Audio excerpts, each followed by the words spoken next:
একদিন হঠাৎ করে তোমাদের ভাইয়া হচ্ছে ছাদে যায়। ও হচ্ছে প্রায় কি ছাদে যাইতো, বলতো কি আমি আর ইরফান হচ্ছে ওর বেস্ট ফ্রেন্ড, ওদের সাথে অনেক কিছু শেয়ার করে।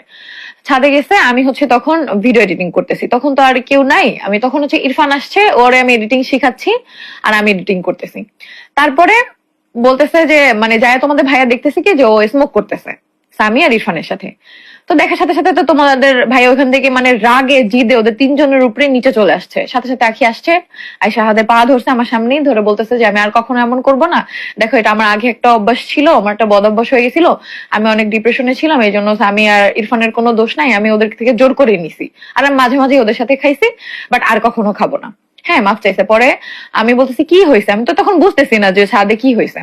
পরে আমি বললাম যে হচ্ছে কি হয়েছে আমাকে বলো। পরে আখি আমাকে বলছে যে এরকম এরকম।